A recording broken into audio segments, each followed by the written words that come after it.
प्रसंग में प्रभु वाक्य आलोचना करवा। प्रसंग शीर्षक है पिला माने किपरि आशीर्वाद पाती। पिला माने किपरि आशीर्वाद पाती। आम समस्ते चाहूँ जे आम पिला माने आशीर्वाद प्राप्त हूँ।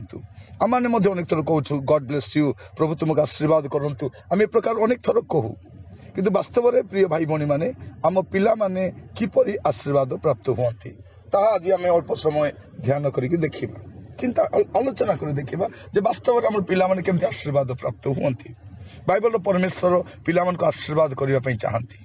आम गोटे अमंगलपूर्ण जगत में बास करुचु, कौटी मंगल नाई, कौटी आशीर्वाद नाई, कौटी मध्य भल खबर नाई। एमती समय आपण पिला गोटे भल खबर अच्छी जे प्रभु से आशीर्वाद करने चाहती, प्रभु से मंगल करने चाहती। किंतु केमिति मंगल करेंगे, आम पिला माने केमिति आशीर्वाद प्राप्त हो पारे ता मुझे कहवाई चाहे। एफिसियो तार 6 पर्व तार प्रथम 3 पद, एफिसियो 6 पर्व प्रथम 3 पद लिखा जाଉଛି, हे पिला माने प्रभु सकाशे आपण आपण पिता माता आज्ञा बहु, कारण ताहा यथार्थ। अपना पिता माता को समादर करो, यह प्रतिज्ञा युक्त गोटे प्रधान आज्ञा, जेपरी तुम्भर मंगल हेबो आ तुम्हें पृथ्वी रे दीर्घायु प्राप्त हेबो, तुम्हें दीर्घायु हेबो। ये सुंदर भाव लिखा परमेश्वर तांको वाक्य जरिया रे गोटे आज्ञा दउछथि। आ आज्ञा रे केबे प्रतिज्ञा न थाए, आज्ञा रे प्रतिज्ञा न थाए, किंतु पिला मानको पाए जेतु प्रभु पिला मानको भलो पांती तेणु से गोटे कथा कहउछथि कोन जे पिला मानको प्रभु आशीर्वाद करिया पई चाहन्ति। लिखा जाउछि, हे पिला माने प्रभु सकाशे अपना अपना पिता माता आज्ञा बहु, कारण ता यथार्थ, ता परमेश्वर दृष्टि यथार्थ। अपना पिता माता को समादर करो, यह प्रतिज्ञा युक्त गोटे प्रधान आज्ञा, जेपरी तुम्भर मंगल हेबो। ये कौन लिखा जाउछि, जेपरी तुम्भर मंगल हेबो आ तुम्हें पृथ्वी रे दीर्घायु हेबो। माने पिला मानकर मंगल आ दीर्घायु गोटे विषय पर निर्भर करे, आज्ञा बहता उपरे। आम जो समय बसवास करुचु अबाध्यतार चरम सीमार बास करुचु। आज पीढ़ीटा हूँ डिसओबीडिएंट जनरेशन। आ शेष काल गोटे चिन्ह हूँ अबाध्यता, पिता माता अबाध्यता।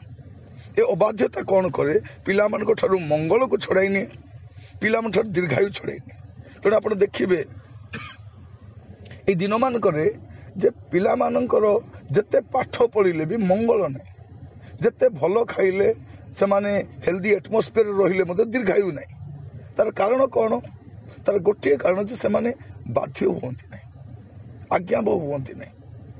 आम पिला सबू दौछु, आम पिला गुड़े विषय प्रार्थना करुछु, किंतु मुझे आपण मान कहवाई चाहे प्रिय पिता माता माने जेबे भी आपण पिला प्रार्थना करेंगे गोटे विषय प्रार्थना करेंगे जे प्रभु मोर पुओ झील को प्रभु आज्ञा बहतार आत्मा दियो। एबे गोटे स्पिरिट ऑफ डिसओबीडियंस काम करुछि, आपण कहवा दरकार प्रभु मोर छुआ को प्रभु गोटे आज्ञा बहतार आत्मा दियो, कारण आज्ञा बहता द्वारा ही से मंगल पाई परिबो आ दीर्घायु पाई परिबो। तेणु मु आपण मान को कहवा पई चाहे प्रभु को दास भाव रे जे आम पिला मानकर आशीर्वाद कोठी रहिछि आज्ञा बहता द्वारा। कलस्य मंडल को लिखिबा समय साधु पाउल लिखुचंती तार 3 पर्व 20 पदरे, हे पिला माने समस्त विषय रे पिता माता आज्ञा बहु, कारण यह प्रभु सहभागिता संतोषजनक व्यवहार।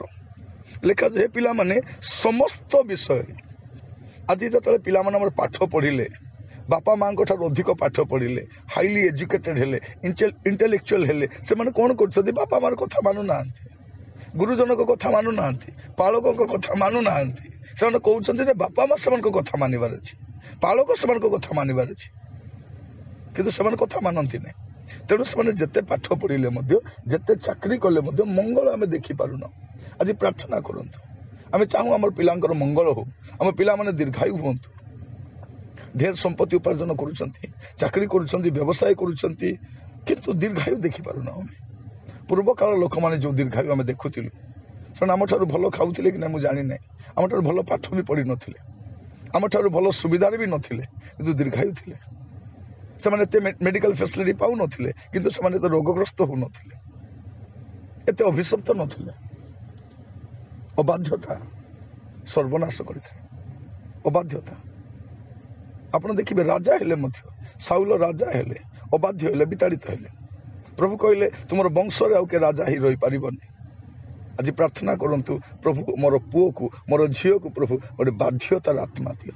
मु भी प्रार्थना करने चाहे मु प्रार्थना करने आपण भी प्रार्थना करंतु जेपरी आपणकर पुओ झील माने दीर्घायु हेबे सेमानकर मंगल हेबो सेमानकर उन्नति हेबो आउ सेमाने सर्वांगीन विकास करि पारिबे एथि प्रार्थना करबा दरकार। असंतु प्रार्थना करबा।